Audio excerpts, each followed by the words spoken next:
everyone ready? We're about to go live. Hey everybody, welcome to the Ancram Opera House. Yay! So I'm Paul Ricciardi, you already know that, and in a minute I'm going to introduce this person over here, and then I just want to say hi to everyone zooming in to Real People, Real Stories Taconic Hills edition. So just a few things before we get started. It's the season of giving thanks, right? And so I would like to thank a bunch of people here today. So the first group I want to thank is everyone at the Taconic Hills School. What an amazing, amazing school. Let's give Taconic Hills a round of applause. Right? Amazing.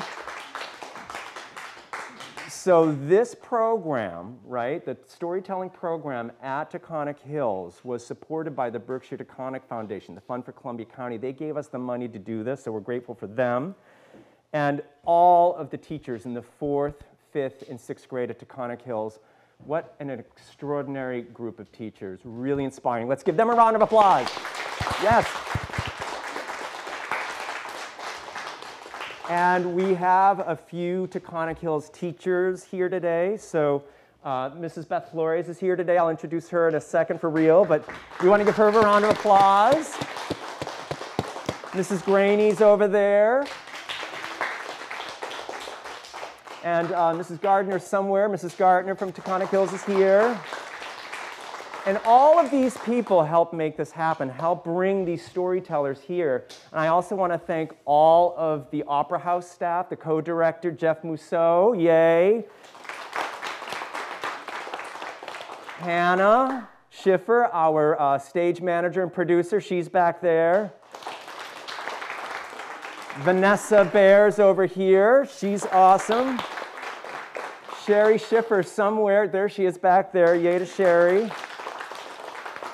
And then Aki, Misa, and Danielle, our film team back there. They're awesome too. And so now I want to call Mrs. Flores up here with me because we really worked on this together, and we just want to explain to the family and everyone watching today a bit about our process. So let me first talk about the storytelling program, and then we'll talk about what we did here. So this storytelling program, Real People, Real Stories, started here at Ancram Opera House about 6 years ago. And we started working with local community members, just people who not theater people, not actors, but people who live in the region who had a personal, true-to-life story that they wanted to tell here at the Opera House. And then a couple times a year we have these events where community members can tell their stories. It became extremely popular. And then one day, I was invited by Mrs. Flores to come do a workshop for kids. And so I went to Taconic Hills and did the same exact thing that we do with the grown-ups, but we did it with 5th graders. Yeah, 5th grade.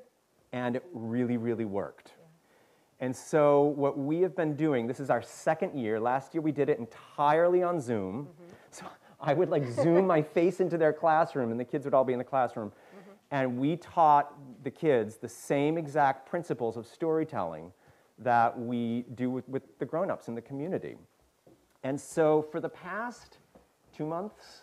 Yes, we started the last Friday of September. So for the past 2 months, I've been working with Mrs. Flores, working with the 4th, 5th, and 6th graders on crafting stories. Let's give them a round of applause, yes! We spent a session, the first session was helping them figure out what the story was. Mm-hmm. Then the second session was developing the story, and then the third session was telling the story. Yep, and rehearsing it in small groups. Yeah, yeah.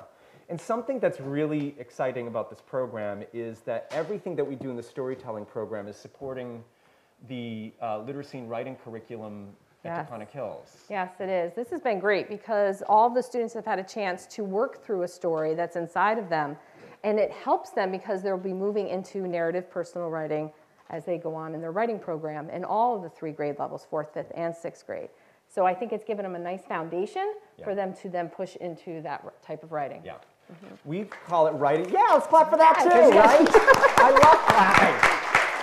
They're just going to have us clapping for everything. So we call it writing on our feet, right? So it's this idea that the students tell the story, and then the story's in their head. And then when they're asked to write it, they have it organized already. So a couple things before we get started. Storytellers, just so you know, when you come up to the microphone, you are free to take your mask off, but only when you're up there, okay? So when you're up there at the microphone, you may take your mask off. Otherwise, we ask you to keep it on. You all have your road maps with you. So you're going to see the storytellers with a piece of paper. We call those their road map, right? It's their stories map. It's not a script, right? It just has sort of an outline of what they're going to say, but the rest of it is inside their head. So, but that's what you're looking at, is their road map. Is there anything I forgot to say? No, but may I add to the roadmap? May I add to that really quickly? Okay, so the way that they've done these roadmaps has really helped to give them some organization in their minds as they're telling their stories. And as they go into the 6th grade, they start doing memoir writing, and it has been an exceptionally fantastic help because a lot of those kids have already started going into that. And they have found it to be a much easier task now that they've had this under their belt. So And it's been these great. stories are extraordinary. Are you guys ready? Yeah. Yes? Let's, yes! Oh, you know, I forgot to thank someone. Uh-oh. Thank you to the family members for being here today. Let's give Absolutely. the families a round of applause. You know, we all love a good story, but we also know it's Saturday. So we're really grateful that you could be here. Is everyone ready to begin? Okay. Caden, Cochrane, you ready? Yeah. You think you can do it? All right, let's give a round of applause to Caden Cochrane.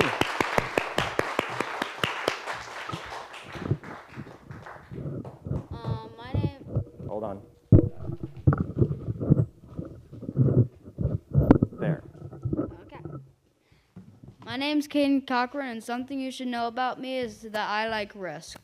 3 examples of this is I drive my go-kart fast, I've jumped off a ski lift, and I've jumped an ATV. This story is about the go-kart, my go-kart, and this happened last summer, 2021, I guess. So I was driving into the woods on my go-kart, and I went up a hill into some tall grass. Then I saw this tree that was fell in the tall grass, and I just put on the brakes, turned it off, and I just barely hit it. Not done yet.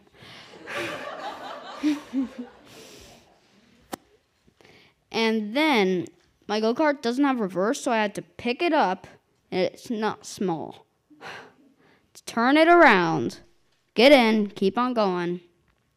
So then I went, and as luck would have it, I went into a pothole. Turn it off, push it out, same thing. Then a puddle. I mean, come on, my luck isn't this bad.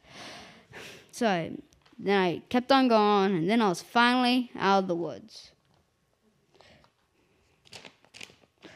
And I think the main event of this is hitting the tree. And the result is bad luck. And that's all, folks.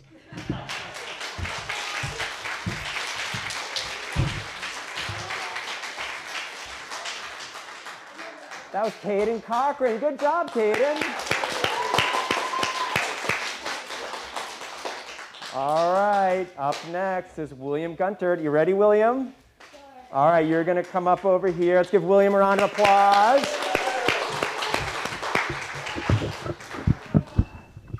All right. Oops. Hold on, technical difficulties.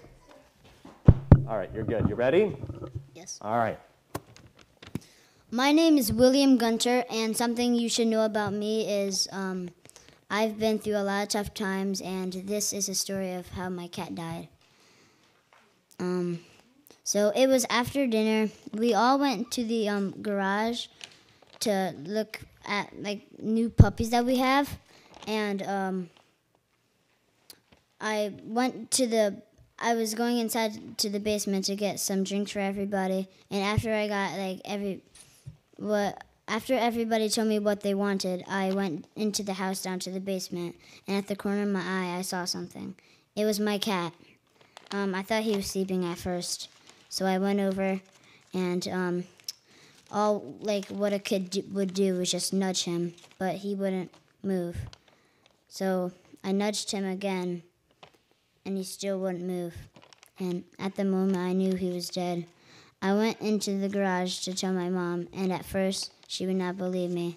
But then I told her to go check, and she went down to the basement to confirm, and then she confirmed that he was dead. In the morning, my grandma took him to the vet, Sheep Meadows, and a week or later, his ashes came back in this necklace and in a box. And then soon we got a cat name. Actually, before Chocolate died, we got a cat named Rio. They really loved each other. And and that's the end.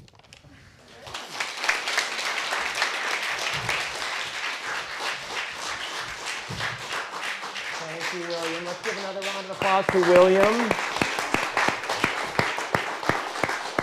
And something that it's nice when stories have a happy ending. Some stories aren't happy, right? Some stories are sad.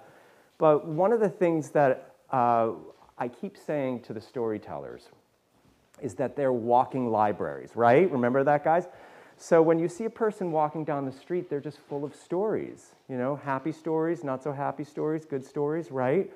And so all of these stories, right? When we first started doing this, the students were asked to brainstorm a list of stories. And a lot of these storytellers started with a list of 10, 20 stories. So you're just getting a teeny little sliver of the library of stories that live inside these students. So now up next, please give a round of applause to Danielle Mollinski.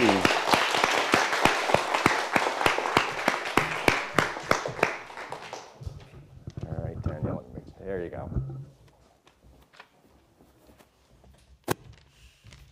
My name is Danielle Mollinski, and I am in 6th grade. Something you should know about me is I love animals.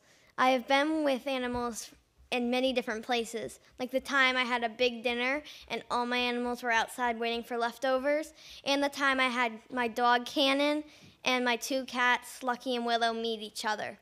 Today, I will be telling you about the story of how I met Willow. This happened about 4 months ago, before school started in September.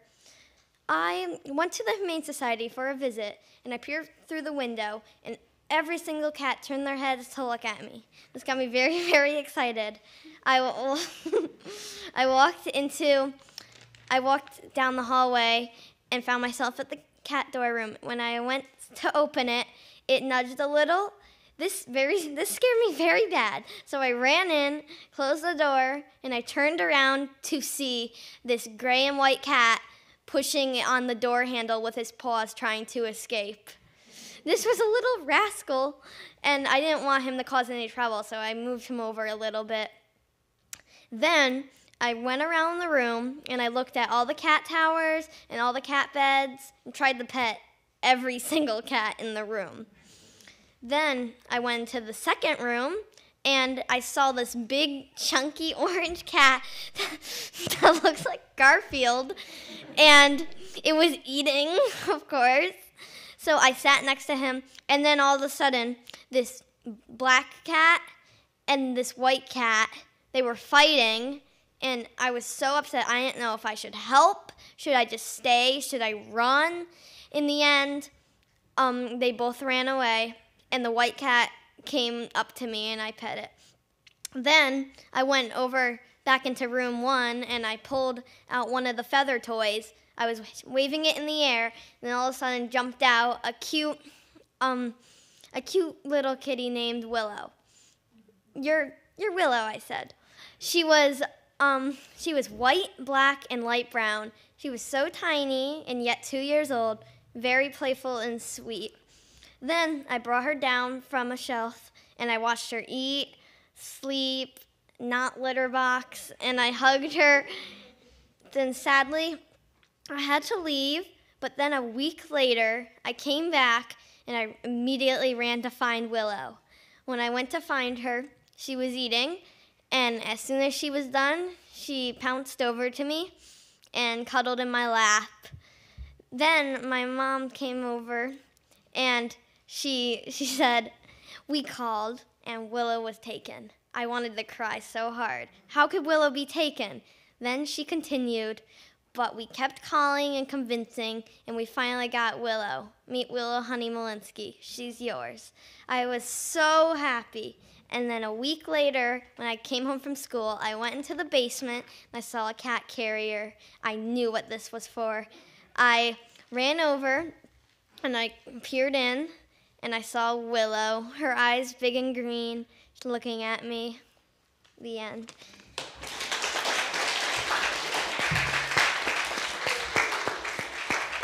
Hey, give a round of applause for Danielle Mollinski.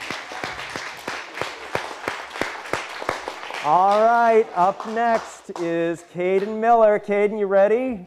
Let's give a round of applause for Kayden. All right, that looks good for you. All right, you can take your mask off if you want. Hi, my name's Caden Miller, and I'm in 4th grade. My story's going to be about the first time I went to a dirt bike race.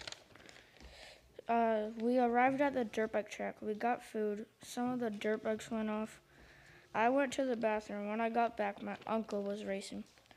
My uncle almost lost, but he caught up and got 25th place. I learned that dirt bikes are cool.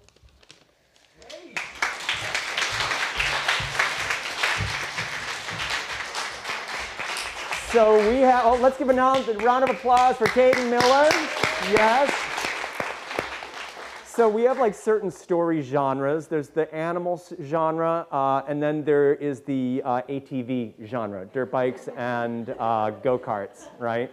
All right, let's see who's up next. I think it is time for Samantha Nero to tell her story. You ready, Samantha? Let's give a round of applause to Samantha.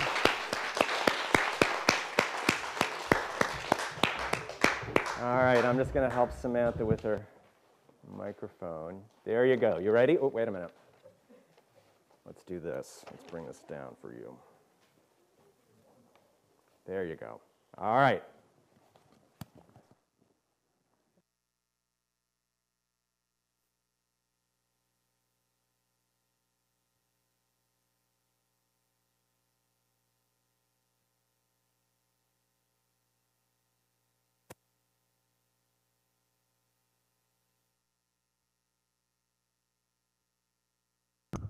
Oh, there we go. Do you want to take your mask off so people can hear you? Or you want to start at the beginning again? Let's give Samantha another round of applause. So what Samantha just experienced was live theater. Things sometimes go wrong in live theater. The microphone was turned off. You ready to start again? All right, Samantha. Hi, my name is Samantha, and if you know me, I love dogs. My story is about getting my dog Luna. This happened last year.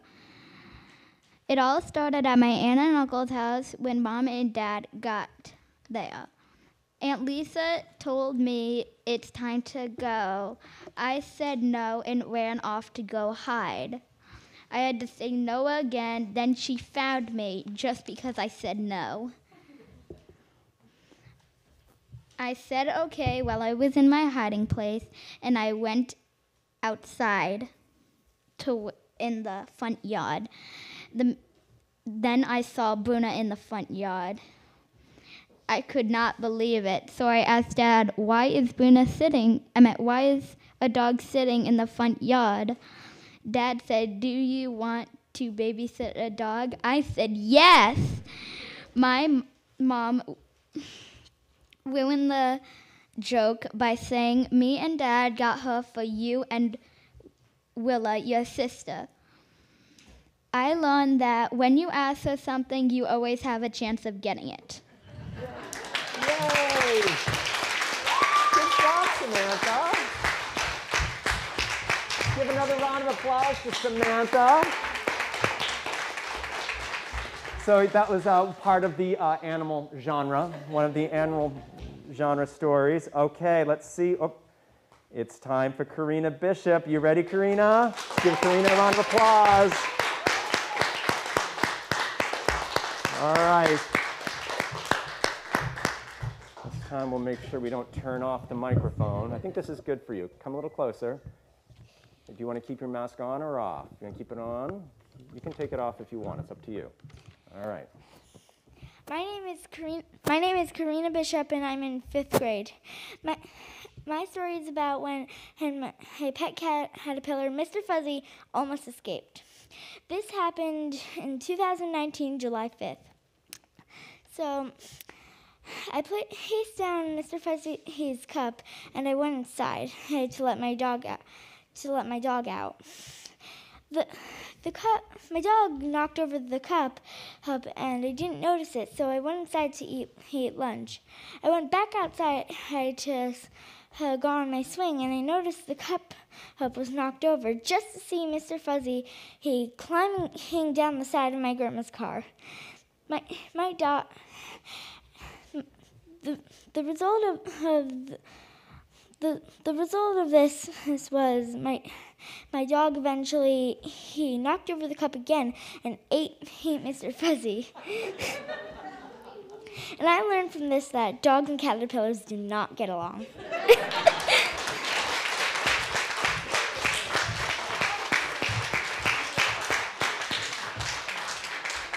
Give another round of applause for Karina Bishop. And that was a subgenre of animals and bugs, which is also a very popular thing. Let's see. Okay, up next, let's give a round of applause to Gabriella Coons. Yay.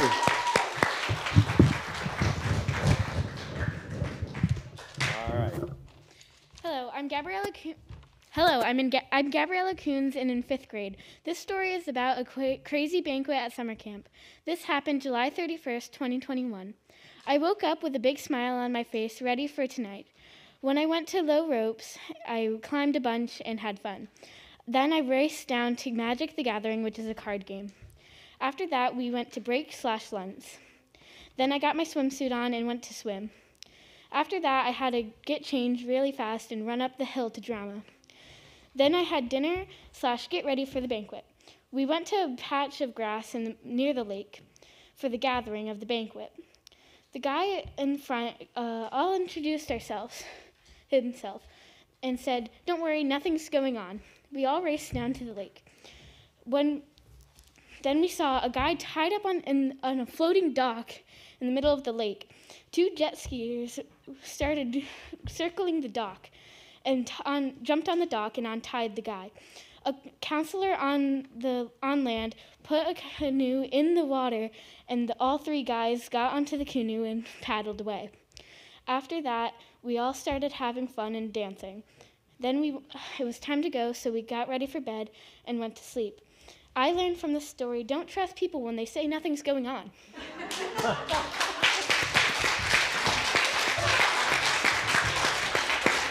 Gabriella Coons. Yay, Gabriella.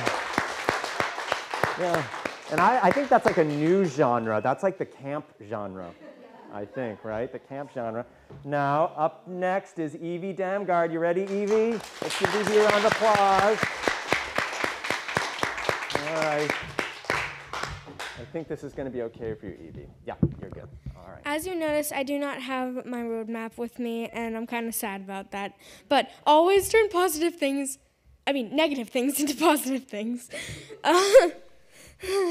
So I'm Evie Damgaard, and I'm in 5th grade, and this story is about my 6th birthday. So the first thing that happened was I woke up on November 22nd.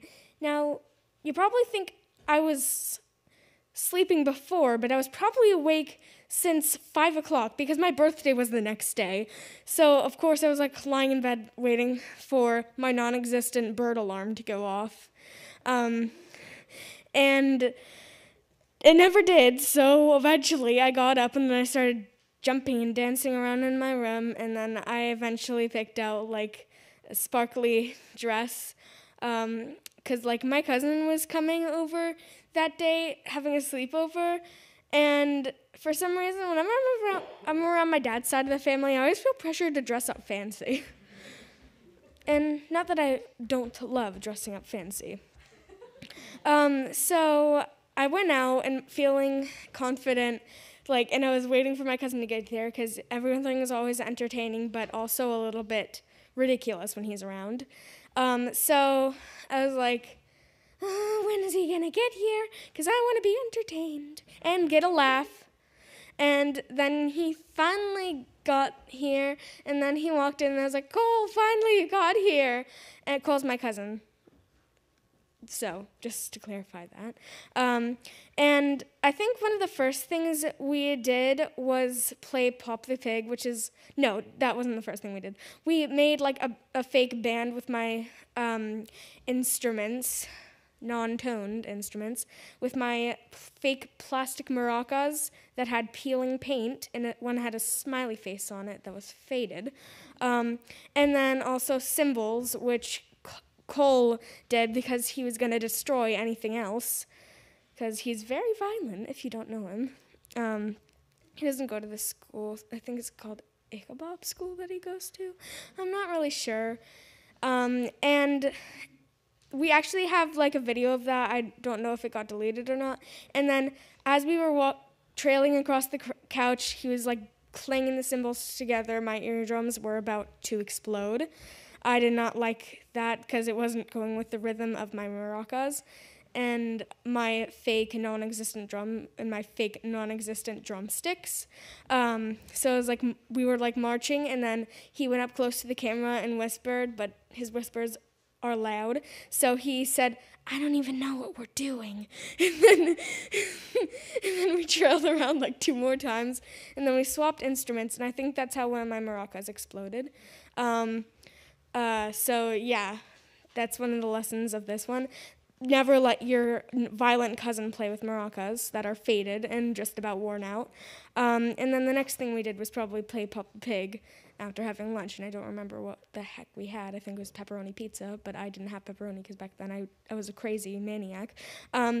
So we played Pop the Pig, and then if you don't know what Pop the Pig is, you like have burgers and they have numbers on it, and then whatever number was on the burger you picked, you pump the head, and then whoever makes the pig explode scares me.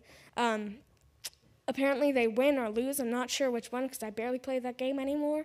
But so one time he was like, he put the burger in and didn't even look at the number. And I was like, hey, you got to look at the number. And then he was like, I did. It's 4. And then I was like, no, you didn't look at it. And then he turned it around saying, fine. And then he flipped the bottom over and said, see, it's 2.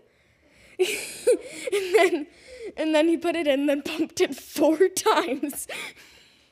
Which was... Evie, what did you learn from this story? I learned that cousins can sometimes be dumb and ridiculous, but they're also very entertaining. That's great. Thank you.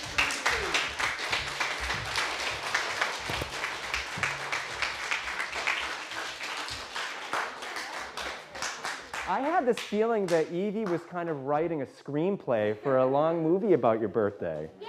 Right? So that means your birthday's about to happen again, right? Yeah. Oh my gosh, happy birthday. So we have one storyteller left. Damion, you ready? Let's give a round of applause to Damion Storm. All right, let's give another round of applause for Damion. Hello, my name is Damion Storm, and this is the story when I hit my head on the stairs. This happened in 2020. The first part is when I asked my sister, to get, Elf on the Shelf books. Wait. I don't know why I folded it. Then she got my books. Then I ran downstairs, Then I slipped because my foot was next to the edge. I didn't realize it. Then I hit my cheeks and head on like the like stair part and like the thing that you hold on to. I don't know. Yeah, the railing. Then I hit my head right here on the floor. Then I started crying. I don't know why, but then my mom got me an ice pack, and then like after a couple minutes, like since it was night, I went to sleep. I learned that you never run downstairs.